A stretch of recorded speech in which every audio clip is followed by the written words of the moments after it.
Hello and good morning dear students and welcome to BYJU'S Exam Prep IAS. So today we start a new month, the month of October, and before we start the Hindu analysis, the first Hindu news analysis of this month, here are two very important announcements for all of you. The first announcement is that because tomorrow is a national holiday on the occasion of Gandhi Jayanti, we would not be having a session of the Hindu news analysis. The second announcement is a very exciting one. You will be able to get all the 25 live classes of polity covering your entire polity syllabus, both from prelims as well as mains perspective, by Sarmad Mehraj sir. Now these classes, they will be available exclusively on our BYJU'S Exam Prep app, and they will start from 4th October, 6 a.m. So these will be morning classes. They'll start at 6 a.m. from 4th October. If you want access to them, do not forget to download our app. The link for the same is available in the video description.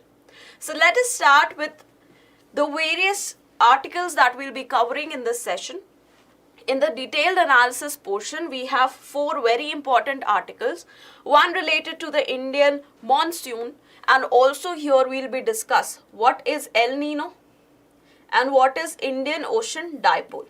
Both of these phenomena, they have affected the Indian monsoons this year. The second topic is regarding the asteroid sample, the first asteroid sample that we have received from the asteroid Bennu via a mission known as OSIRIS-REx. So what is the importance of this? The third article talks about the various concerns that people are facing regarding the use of Aadhaar in welfare systems, in the welfare schemes of the government. The fourth article is about the Asia's disputed water, the South China Sea. In the prelim section, we have two important articles. One is related to the Moscow Way. Basically, an organization that is trying to bring peace in the state of Afghanistan. The second article is regarding Project Udbhav that the Indian Army is going to start. What is this project about? We'll take a look in the upcoming slides. So we'll start with our first topic. The first topic is related to the Indian monsoon. So September 30th is considered the last day of the advancing monsoon season, and now it is being said that the monsoons, it will start retreating now. So as of September 30, the last day that counts for the monsoonal rainfall of India, India received the total rainfall of 94% compared to the normal long-term average.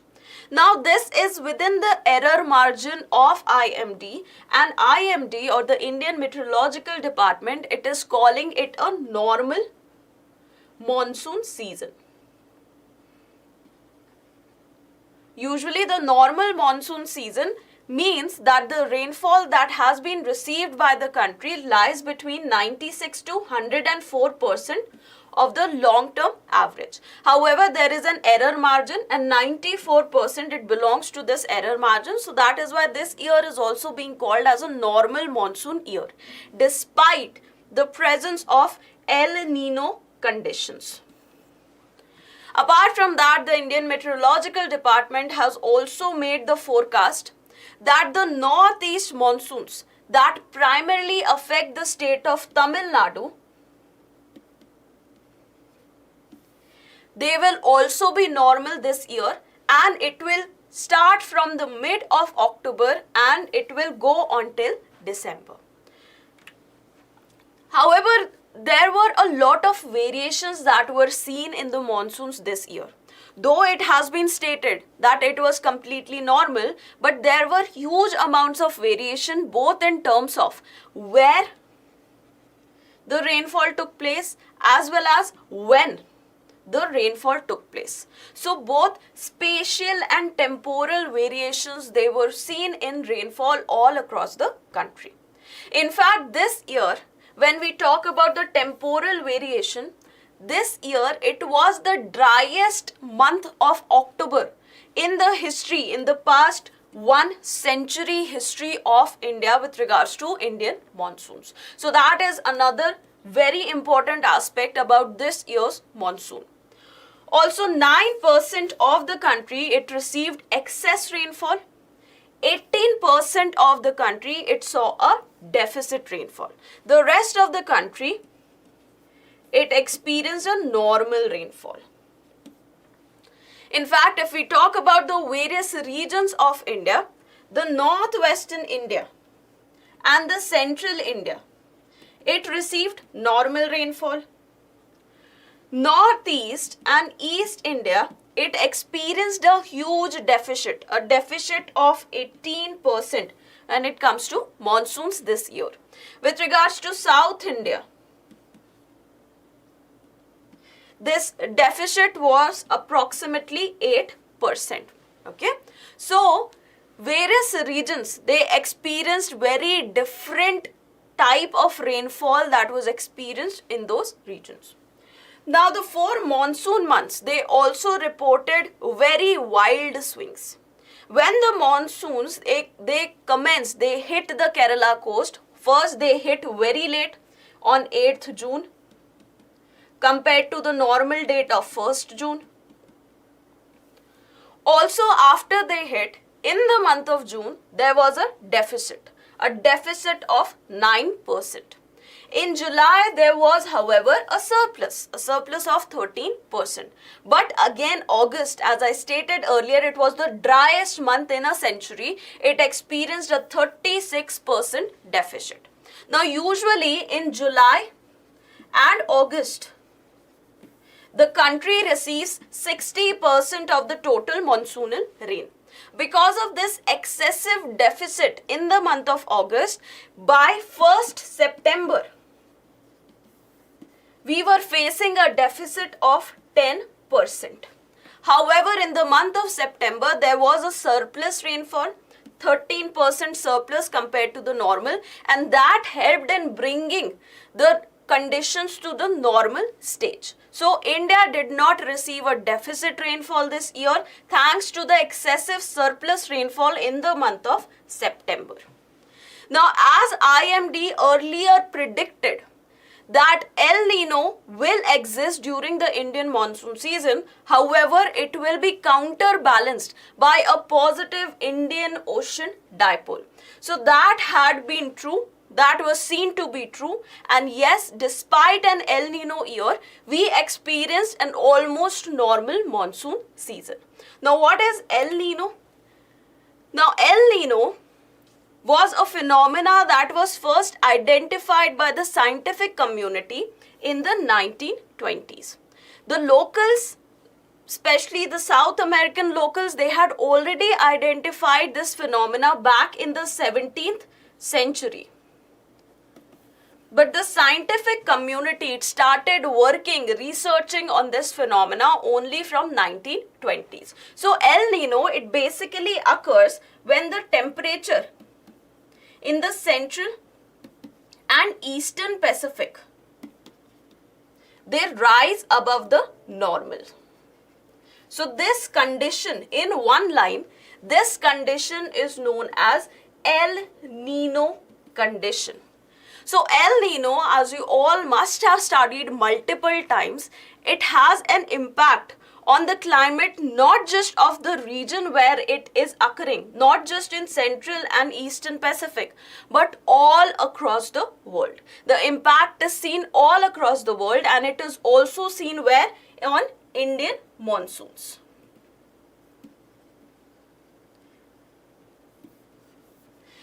Now, there is something known as a Walker circulation that is seen in the Pacific Ocean. So, this is basically Walker circulation that is happening across the North Pacific Ocean. Okay, so there is subsidence of air over here. That is why there is high pressure condition, and here it is a low pressure condition, and that is why the air, it rises in this location. Now because of this Walker circulation, what happens? The trade winds of the southern hemisphere, known as the southeasterly trade winds, they get attracted towards the northern hemisphere. Now as they are getting attracted towards the northern hemisphere, as they cross the equator, what happens? Their direction, it changes because of the Coriolis force. So from southeasterly winds, they turn into what? Southwesterly winds. And it is these southwesterly winds which come to India as southwest monsoons. So apart from many other reasons like heating up of the Tibetan Plateau, the change in the jet streams, apart from all these factors, the presence of a strong Walker circulation also helps in Indian monsoon. Now what happens is that here you have low pressure, right? Here you have high pressure in the normal conditions.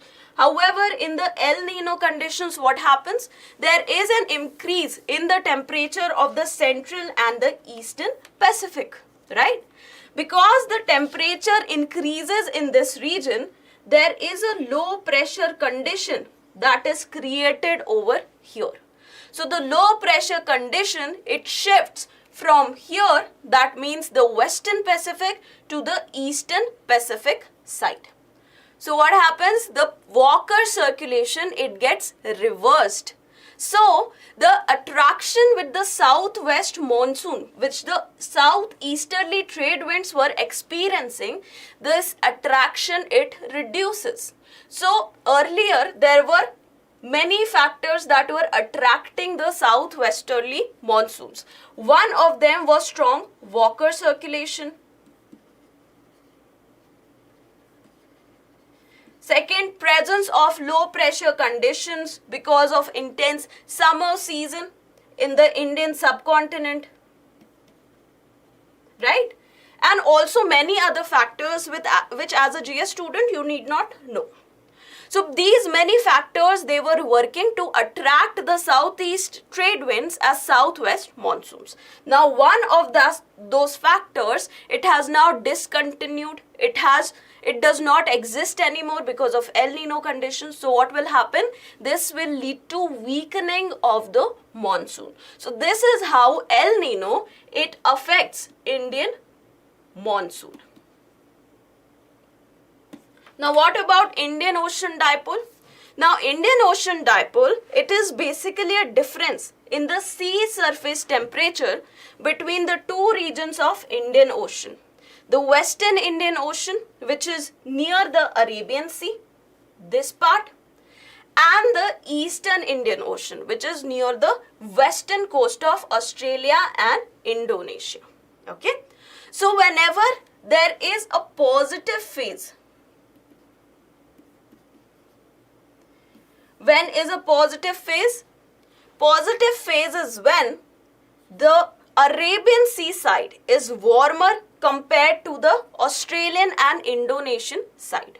So there is a low pressure condition over here which again attracts the monsoonal winds and it leads to good rainfall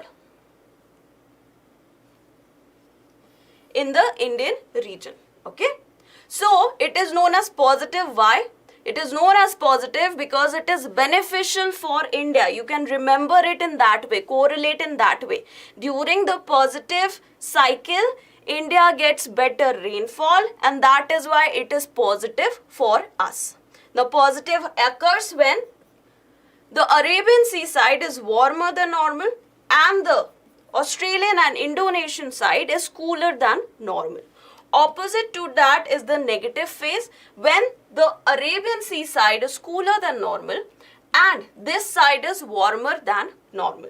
So in this phase, there is a suppression of rainfall in the Indian subcontinent region. This, it promotes rainfall. This, it suppresses rainfall. Now this year what happened is that there was El Nino, which again was suppressing rainfall, And there was positive phase of IOD, which was doing what? Which was encouraging rainfall. And that is why India finally experienced a normal rainfall in the country. Okay, so this is about this particular topic. Here we discussed the various data related to which areas experienced surplus rain, which areas experienced a deficit rainfall, in which months of the monsoon season we had surplus and deficit. Then we talked about the El Nino effect. El Nino is basically what? When the temperature of the central and eastern Pacific is above normal. Now this leads to what? Modification of the Walker circulation, which eventually leads to weakening of Indian monsoon. Then we talked about the Indian Ocean dipole, which is basically nothing but the difference between sea surface temperatures of the western and the eastern Indian Ocean. Okay, and the positive phase of IOD promotes or encourages rainfall in India, and the negative phase, it suppresses the rainfall. Okay, now we move to the next topic. The next topic is important from the perspective of both GS1 as well as GS3. Now this topic is about OSIRIS-REx and asteroid Bennu. Now there was a NASA mission known as OSIRIS-REx. What was the full form? Origins, Spectral Interpretation, Resource Identification, Security, Regolith, Explorer. So the responsibility of this mission was to go to the asteroid Bennu, collect some samples, some rock and soil samples from this asteroid Bennu, and drop those samples in a capsule on Earth. Now it has dropped the capsule. Okay, so OSIRIS-REx, it dropped the capsule, and now it will move forward to another asteroid and collect samples from there. So OSIRIS-REx mission, it has not ended. It has collected and given us, dropped the samples of one asteroid. Now it is moving to another asteroid. Okay. Now the major focus of this study was this. It will help us in studying about the origin of life on Earth. Origins. Right? This was one important aspect within the name of the mission. Because many scientists, they think that it is very much possible that one of the asteroids, when it crashed on the Earth, it brought along with it the primordial life. And then it got converted into various species of plants, animals, and other things that we see currently on the Earth. So this mission, the analysis of the samples that we have received from this mission, will help in this identification as well. Now this mission, it was launched back in the year 2016, and it reached the asteroid Bennu in the year 2018. However, please note that it could land on the asteroid, not exactly land, it just touched the asteroid, grabbed the samples and moved up. This could happen only 2.5 years after OSIRIS-REx reached the asteroid Bennu. Why? Because it faced a lot of problems. What were the problems that were faced by it? Bennu, because it was small in size, it had a very low gravity. Now usually, in order to orbit any celestial body, there needs to be some gravity associated with it, right? Now this particular asteroid did not have a very strong gravity. So it was very difficult to orbit this particular asteroid. However, still OSIRIS-REx managed to do that. Also, this asteroid had a very craggy surface. Craggy means very uneven, and it consisted of very sharp stones which could destroy the various equipments or the entire system of OSIRIS-REx. Now because of this, what happened? Because of this craggy surface, the height measuring instrument of OSIRIS-REx, it became completely useless. Now OSIRIS-REx, it had to, instead of the defined place where it had to go grab the sample and get away, instead of that place, because it was not able to properly go over there because of the craggy surface, it had to identify another location where it can go and grab the material. For this entire process, for identification of another location, it took almost 2.5 years for this mission. Okay, so it was launched in 2016, reached Bennu in 2018, landed or grabbed the material only in 2020. Landed would not be a good word here. It grabbed the material only in 2020, and it finally gave us or dropped the capsule containing this material in 2023. So it undertook a touch and go sample collection to prevent itself from sinking into the rough surface. So it was touch and go because the surface was so rough, it had so many rocks, it had a lot of erosional power. So that is why it had to just go touch and grab the material and just go away from there. Now after releasing this sample capsule, this capsule containing the sample of the regolith above our planet's atmosphere, it was done last Sunday, that was 24th September. Now this spacecraft, OSIRIS-REx, it will again fire its engine and it will go to another asteroid known as Apophis in the year 2029. It will grab the samples from here and again come and drop it on Earth. Okay. Now why is this study important? One, we talked about it can provide us with potential clues regarding the origin of life on Earth. Another very important aspect is related to what? It is related to end of life on Earth. How? By destruction through the asteroids. Asteroid impact. So there is a chance, even though the chance is less, there does exist a chance that in the future, any celestial body, be it an asteroid, a comet or any other thing, it might come and hit Earth, and that can lead to another mass extinction as was seen during the time of the dinosaurs. So that is why the scientists, they want to study these asteroids and try to understand what all material are they made up of, so that if we want to deploy any means to change the track of these asteroids, it can be accordingly prepared based on the density of the materials on these asteroids. Okay, because on the basis of the density, we will be able to know what will be the approximate weight of that asteroid, right? And accordingly, we'll make a deflection rocket or any other object that will attack this asteroid and deflect it away, right?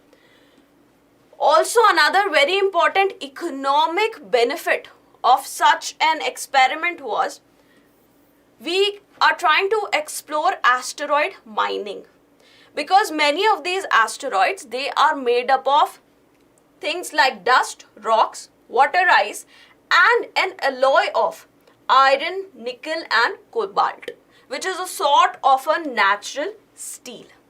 We want to extract this material from these asteroids. We want to undertake asteroid mining, because you know that these materials, they are exhaustible in nature, right, on Earth. So we want to find another sources for these materials. Okay.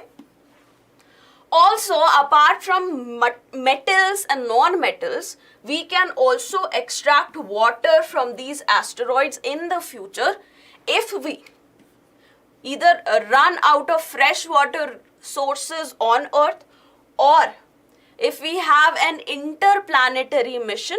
So, say on Mars, if you want to develop a colony on Mars. Now, asteroid belt is between Mars and Jupiter, right? So, on Mars, there is no water available. So, you can send the spacecraft on an asteroid, get water from there and supply it to your Mars colony. Okay. Now these asteroids can also act as a pit stop for our future interplanetary missions. If we want to go to any other planet, if we develop the technology that we can explore planets even beyond Mars, even beyond the terrestrial belt, then we would need some pit stops, and these asteroids, they can provide us with that resting place before we move on to the planet of our destination. However, there are many challenges that do exist in this scenario. Like, as I stated in case of Bennu, there is low gravity. There is no atmosphere. Now, Earth's atmosphere, what does it do? It protects us from many other harmful radiations. So, because there is no atmosphere, what will happen? There will be a lot of radiation exposure. And this might affect not just human health, but also the health of the machines. Okay? So these are the various challenges that do exist. However, even now we have never done asteroid mining. We have never explored this extraction of water. We are still in the very infant stages of these kind of explorations. Now, when we talk about planetary defense, there was a mission by NASA known as the DART mission. What was the DART mission? Double Asteroid Redirection Test Mission. Now, this mission was undertaken to test and demonstrate our abilities to deflect the asteroids from their from the path, predefined path. For example, this is Earth. This is an asteroid which is very much on the way to hit Earth in the future. Okay, say in the next 5 years. So what we'll do, we'll launch a particular deflection mission, and this deflection mission, because of its weight and the kinetic energy associated with it, it will make an impact on this asteroid. And this might help in changing the course of this asteroid and prevent Earth from any such extinction event. Okay, so this was the purpose of the DART mission. The target of this mission was the asteroid known as Didymos, which is approximately, the diameter of it is approximately 0.5 miles, or to be very exact, it is 760 meters. So it is a very small, compared to other celestial bodies, it is a very small body. And its moonlet known as Dimorphos. So the impact was to be made on Dimorphos. What is the diameter of Dimorphos? It is 150 meter. So Dimorphos, it moves around Didymos just like our moon does. But because it is very small in size, it is known as a moonlet. Now this impact, it was undertaken on 26 September 2022, and this mission was very much successful. It was able to shorten the orbit of Dimorphos across Didymos by 32 minutes. So this proved that yes, we do have the understanding of how to conduct these deflections. However, as you can see, it was just 150 meter. It was a very small body. Asteroids that might hit us, they can be very huge. They can range from tens of kilometers to hundreds of kilometers, right? So currently, we just have the theoretical understanding. We have done a very small practical experiment. Still, based on the current technology, it would be necessary that we have a warning of at least a few years or a few decades in order to deploy any such missions for deflection of an Earth course celestial body. Now, there is a movie suggestion for all of you if you have time beyond your studies, whenever you are taking a break. There is a movie known as Don't Look Up. It is a satire, it is a comedy movie. So if you want to take a break, this movie is related to how a comet is going to hit Earth. This comet is 10 kilometer wide and it is going to hit Earth in the next 6 months. And how do various people, they react to this information, okay? So, just to summarize, in this topic we talked about the OSIRIS-REx mission, which went to asteroid Bennu, collected the sample in a touch and go process, dropped the capsule containing the samples on Earth and went on to its other asteroid target.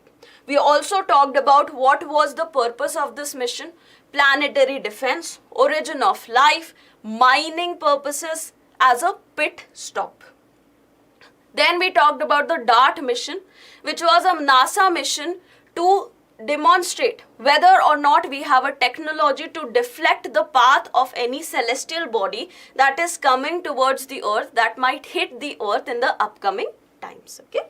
Now we move to the next topic, which is related to the concerns with regards to Aadhaar, use of Aadhaar in the welfare schemes, specifically the scheme of MGNREGA, Manrega.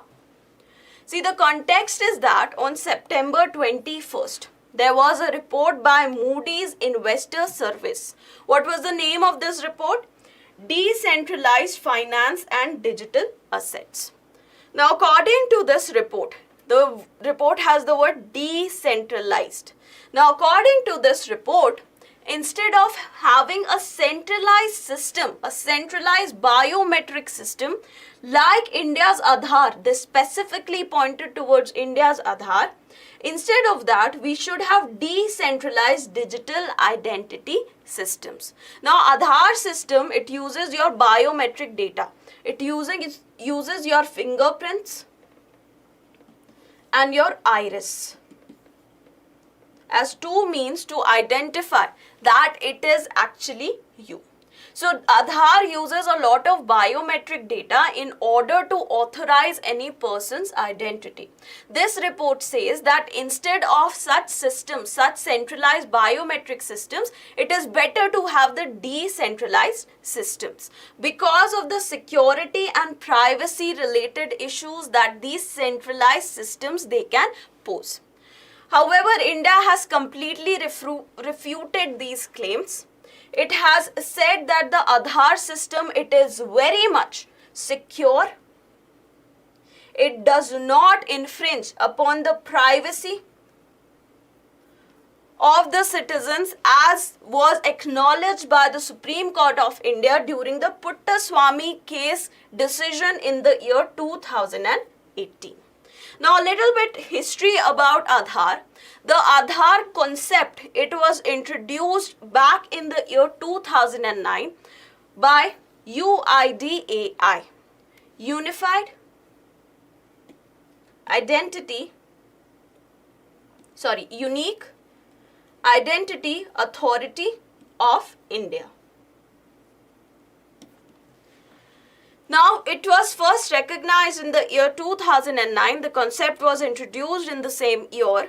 And then the first Aadhaar cards, they started getting deployed from the year 2010. The first state to see this deployment of the Aadhaar cards was the state of Maharashtra. Later on, it was rolled out to rest of the states. And I'm pretty sure all of you must be having a Aadhaar card. In 2016, see, up until 2016, this Aadhaar card and the UIDAI did not have any statutory position. So, in the year 2016, an act was passed known as Aadhaar, Targeted Delivery of Financial and Other Subsidies, Benefits and Services Act. It was passed by the Parliament of India, providing the entire system a legal backing. However, it was later on challenged in the Supreme Court with regards to whether it is constitutional, whether it is protecting the privacy of the citizens of India. Then the remarkable case decision in the Puttaswamy case of 2018, where Indian citizens also got their right to privacy, what happened is that Supreme Court very clearly stated that Aadhaar is a constitutional thing. It upheld the constitutionality of Aadhaar. However, it imposed certain restrictions on the use of Aadhaar, especially with regards to mandatory linking of Aadhaar to get services like mobile services, like school services, and so on. They stated that this should be done on a voluntary basis apart from the services for which it has been introduced. That means the government services. So for government services, to acquire government services, subsidies, and to be a part of their welfare program, you will have to provide your Aadhaar card, you will have to prove your identity. But apart from these services, if you want to have any other services from say any private agency or any school, then you could not be forced to provide your Aadhaar number and your Aadhaar card. The section 57 of this act, it was also struck down by the Supreme Court. The section 57, it talked about allowing the private companies to use Aadhaar for verification. On the basis of privacy, on the basis of security, the Supreme Court said that we cannot allow the private sector to have this sensitive data of the citizens with regards to their biometrics in their systems. So this section was completely struck down. Also, it limited the storage, the duration of storage of the Aadhaar authentication records to a maximum of 6 months, after which the entities, they will have to delete them or they will have to again get a permission from the person whose data they have. Okay, so these were the various provisions of the Puttaswamy case with regards to the Aadhaar card. So Aadhaar, the entire system is completely constitutional. The main rationale why Indian government wanted to introduce Aadhaar was because they wanted to reduce the corruption in access of the various welfare programs. How? By elimination of ghost individuals. What is ghost individuals? If someone has passed away, however, you have certain identification card of that person, not Aadhaar, any other identification card, and you continue getting benefits that that person was acquiring. So this is known as a ghost beneficiary. Then fake beneficiary. Many fake IDs, they can be printed because none of them, they were earlier backed by the biometric data. So these fake IDs can be printed and anyone can go, and instead of getting benefit for one person, they will now get benefit of as many number of fake IDs as they have. So government wanted to reduce this kind of corruption in the system of providing subsidies and the benefits to the various citizens of India. Apart from that, right now what is happening, government is trying to introduce this system into Manrega, in providing the payments, the pays of the people, of the workers who are working under the Manrega scheme. For this, however, it is very much essential that the information in their job account is same as information in their bank account and the information in their Aadhaar card. Also, the bank account must be linked with the Aadhaar card. So this is the necessity which needs to be followed so that the laborers who are working under Manrega, they can get their payments within their accounts. It does not get directed or misdirected to someone else's account. Apart from that, there is an introduction of Aadhaar-based, Aadhaar-enabled payment system. So this allows for withdrawal of money from your linked bank account via the biometric identification. So what can happen? You can go to various bank kiosks or various bank representatives. They might have the POS, point of sale machines, where your biometric identification can be done and you will be able to withdraw money. So this is Aadhaar enabled payment system. However, there are certain concerns still related to the use of Aadhaar. Now, Aadhaar was introduced to reduce corruption in the various schemes. However, it can address the identity fraud. It can weed out the ghost and the fake beneficiaries, but it cannot address the quantity frauds. If a person is eligible for say 35 kgs of grain and they are getting only 30 kg, then Aadhaar will not be able to address this issue. It cannot address the quantity frauds. There are also many authentication problems in the rural area. There is absence of internet connectivity. There is also absence of mobile connectivity. So if any OTP comes on your phone, the SMS does not get delivered. So you are not able to authenticate your identity. Also, many a times the laborers who are doing the physical labor, because of the labor they are doing, their fingerprints, they get faded. And because of which they are not able to identify, they are not able to prove their identity through the fingerprints. In Aadhaar based payments also, there can be errors in any step, right? Like your name on Aadhaar card and your name in your bank account might be different. Your name in your job account, your name in your Aadhaar card might be different. Your Aadhaar card might not be linked with your bank account. So there are so many ways in which this can get messed up and it can lead to payment failures. Also, if there are any misdirected payments, for example, your bank account, another person's bank account is linked to your Aadhaar card. You went to get your Aadhaar card made, but you by mistake get another person's bank account linked. So what will happen? Your payments, your Manrega payments, they will go to account of some other person. And these misdirected payments through Aadhaar, they are very difficult to detect and almost impossible to resolve this issue. Also, through the RTIs, the government has claimed that use of Aadhaar in Manrega, it has reduced a delay in the wage payments. Okay, because directly through biometric identification, the money can be sent to your account. However, a recent working paper, a recent study which has used 31 million Manrega wage transfers, it has shown no statistical improvement with regards to these claims.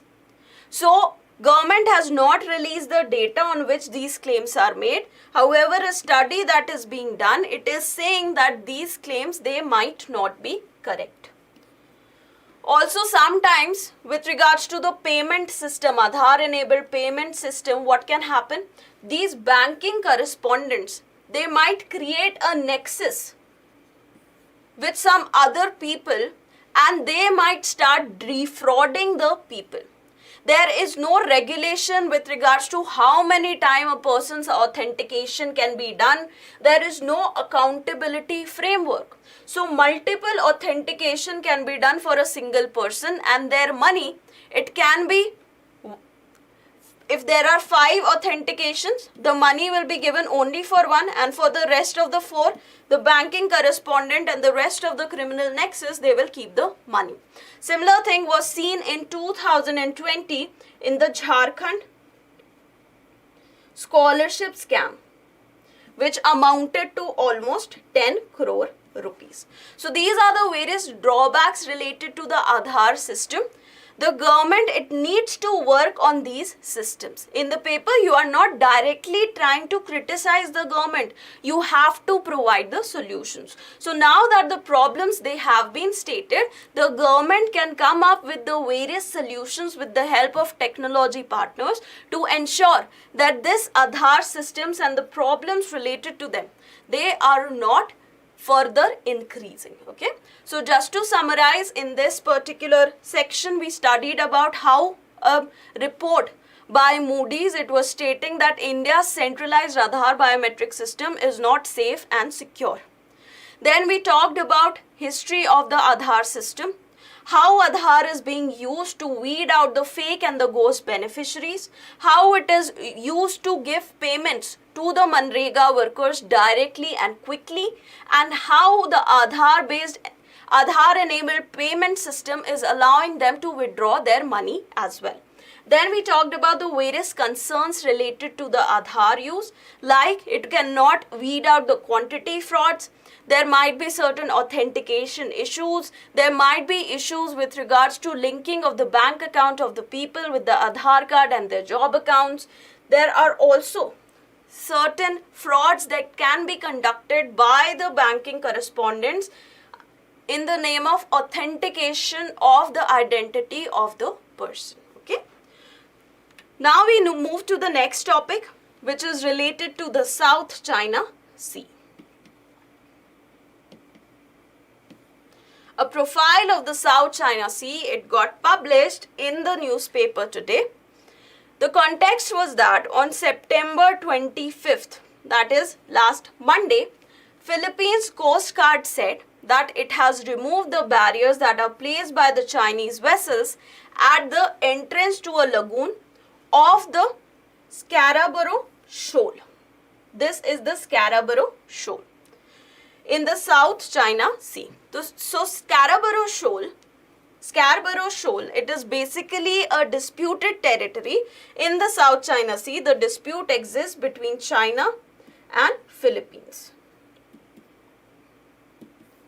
So this is South China Sea, which Philippines calls the West Philippine Sea.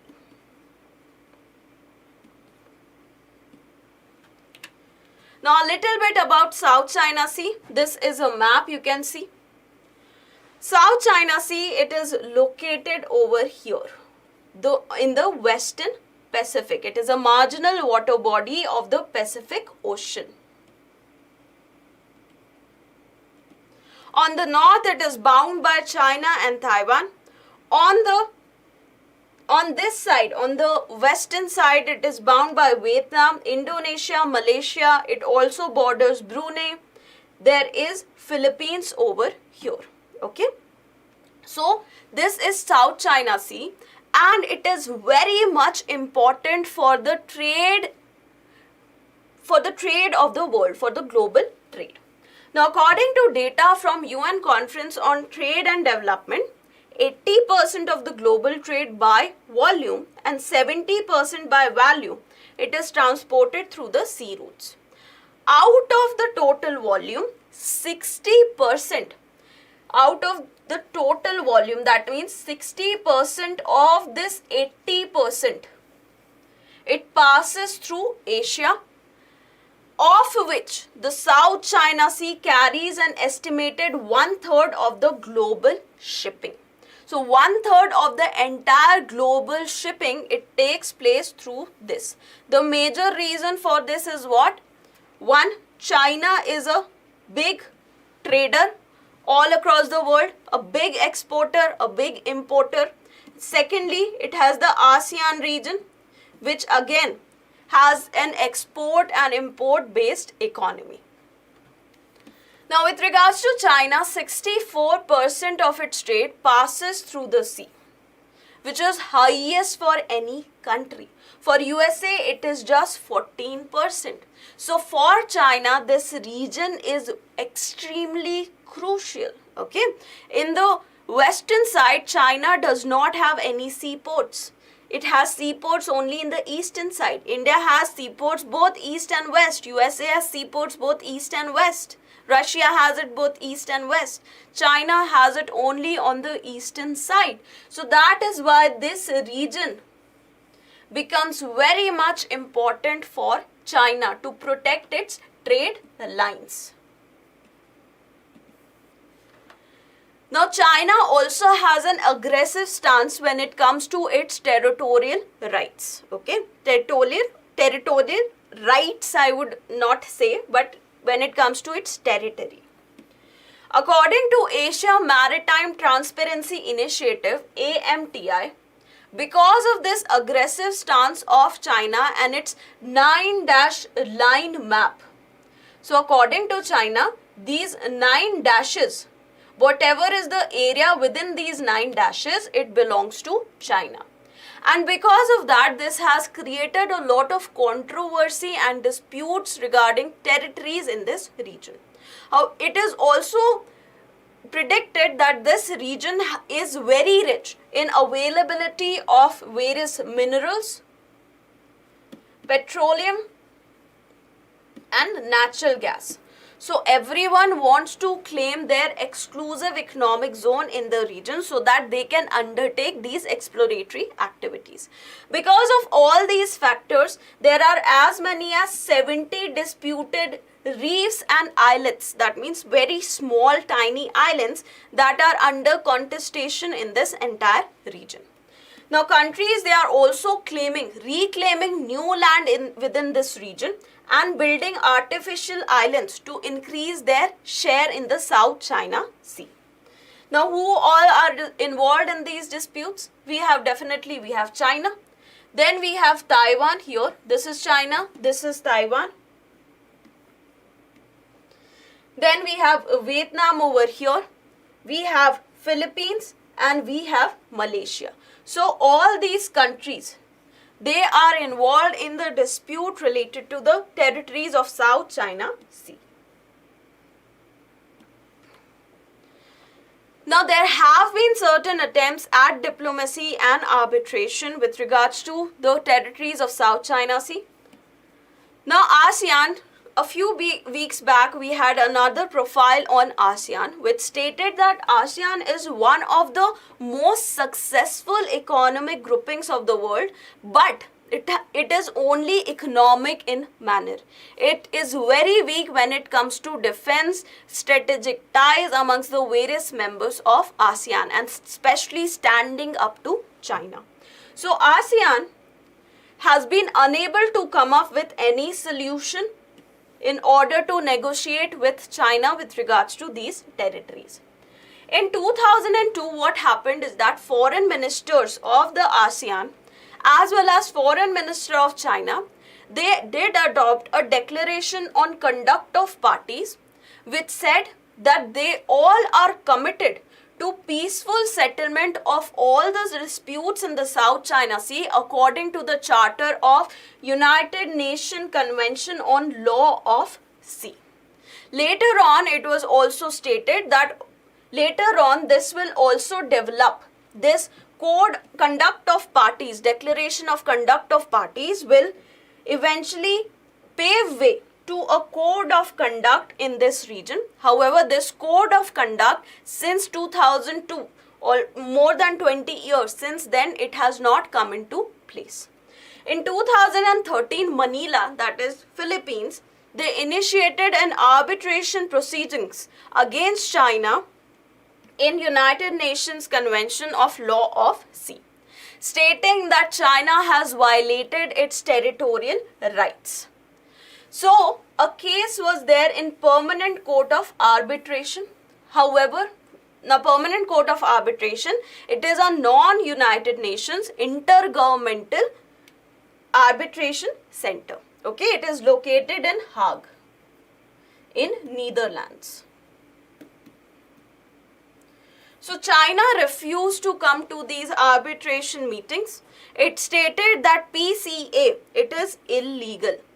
So eventually what happened is that PCA, it awarded the ruling in favor of Philippines and stated that Chinese historical claims, they are not standing the test of the United Nations Convention on Law of Sea. However, China completely rejected these claims, and even now problems they are existing in the South China Sea region. Okay. Now quickly, what is the law of sea? Law of sea is basically a branch of international law which deals with public order, maintaining law and public order at the sea. In the year 1982, the global bodies, the entire world, the various countries, they came up with United Nations Convention on Law of Sea. It was signed on December 10, 1982, and it eventually entered into force in the year 1994. It led to what? Codification of the international laws with regards to sea lanes, with regards to which territory of the sea belongs to whom, which territory of the sea is the high sea. That is a global common. So according to UNCLOS, up till 12 nautical miles from the baseline, from the land of the country, up till 12 nautical miles will be the territorial sea, where all the laws, all the regulations, the policies of the country, they will exist. The country will basically be governing all the activities that go on in this territorial region. Beyond that, if there is a huge distance between two countries, this territorial region can be extended beyond to the contiguous zone up until 24 nautical miles. Then from this baseline till 200 nautical miles is the exclusive economic zone.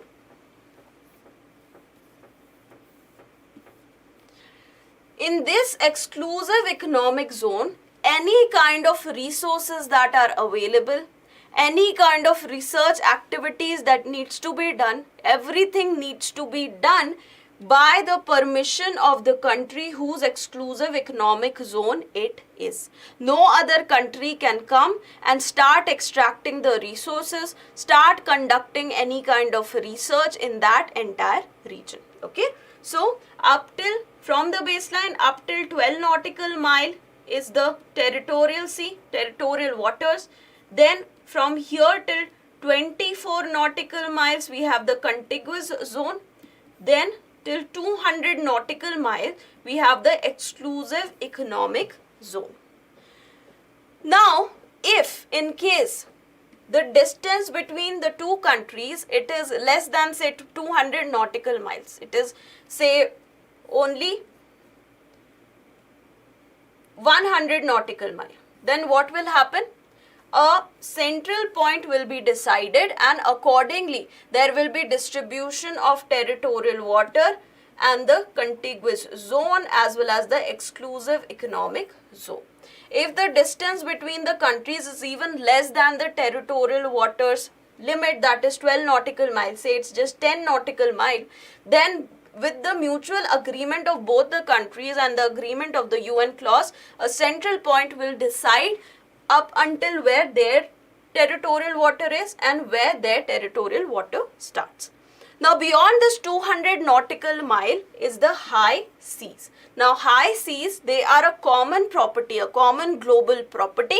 Anyone can use the resources of the high seas. They can use these high seas for their research work. However, any kind of mining in the high seas, it has to go through the International Seabed Authority. Okay, so this is about law of sea. In this particular section, we studied about what? The South China Sea, the problems that exist in the South China Sea, various countries involved in the disputes. Have there been any efforts of solving this issue? And then we talked about the UNCLOS and the law of sea.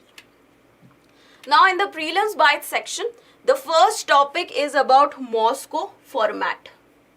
Now, India is a part of Moscow format, and it took part in the latest meeting of Moscow format, which was conducted in a place known as Kazan in Russia.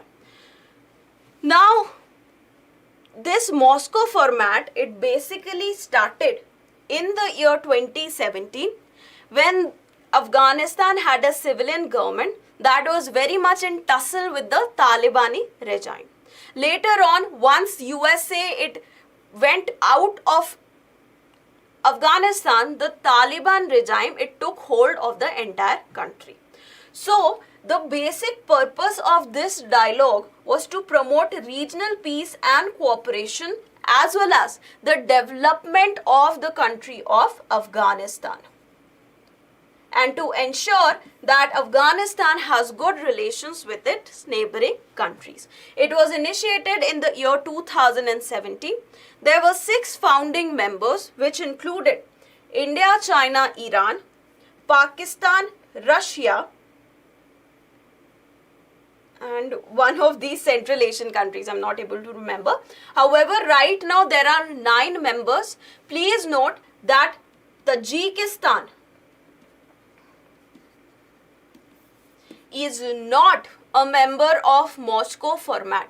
Okay, so the 9 members include China, India, Iran, Kazakhstan, Kyrgyzstan, Pakistan, Russia, Turkmenistan and Uzbekistan.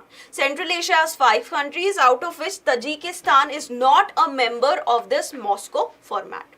Now, currently no country formally has recognized the Taliban regime as the legitimate government of the state of Afghanistan. But all the members of the Moscow format, all the 9 members and the various representatives of countries which attended this session as observers, they maintain missions in Kabul, okay, including India. So, who are the observers? We have UAE, Saudi Arabia, Turkey and Qatar. Now, India initially had closed its embassy in Afghanistan when Taliban took over in the year 2021. However, it later on reopened a technical mission to support humanitarian and infrastructure related efforts in Afghanistan. Now, all these members of the regional grouping, they have asked Afghanistan, repeated their request that Taliban should form a truly inclusive government without excluding women, okay, because Taliban is known to suppress women a lot. They have also talked about human rights in Afghanistan, including rights to work, education and justice without any distinction to gender, ethnicity or religion. It's basically targeted at promoting girl-child education, which has been banned by Taliban. However, Taliban during the Kazan meeting did not agree, did not give any promise to these Moscow format countries to implement these particular aspects. Okay, so this is about Moscow format and what the current Kazan meeting, what were the outputs of this current Kazan meeting. However, the countries, they have reiterated that they will continue providing the humanitarian assistance, but the Afghanistan regime also needs to fulfill these aspects. The next topic is about Project Udbhav. Now, Project Udbhav, it is a project by Indian Army in collaboration with a defense think tank known as United Service Institution of India. Now, the major purpose of Project Udbhav is to identify and learn from the rich, profound Indian heritage with regards to statecraft and strategic thoughts that can be extracted from the ancient Indian texts related to the same. For example, the text about Chanakya Niti, the information about how Samudragupta was one of the most successful military commanders, how the Cholas were able to gain access to areas as far away as, say, Southeast Asia. So we want to understand all this information and extract this knowledge from our ancient texts.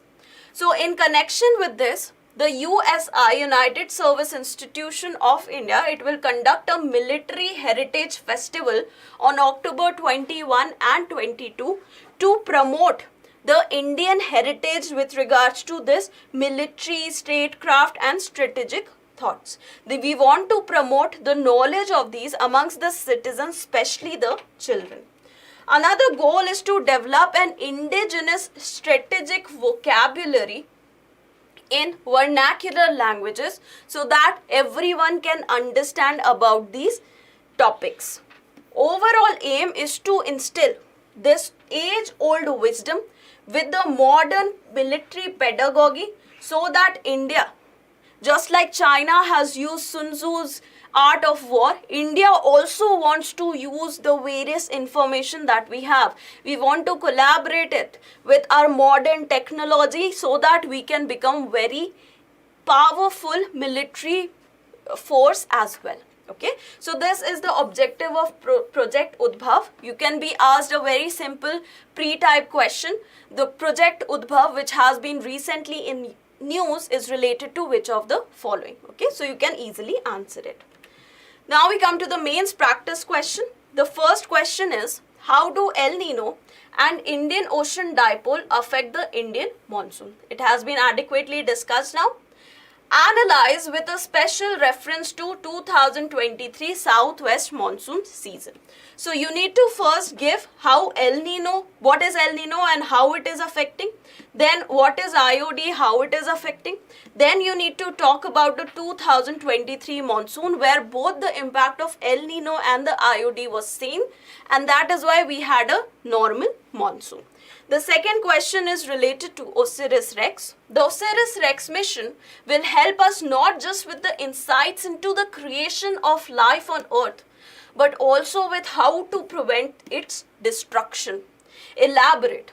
What other benefits can be associated with such a mission? So that is also very adequately discussed in this particular session. So with that, we come to an end to this particular session. I hope you were able to understand all the concepts. Do not forget that tomorrow we do not have any Hindu news analysis on the occasion of Gandhi Jayanti.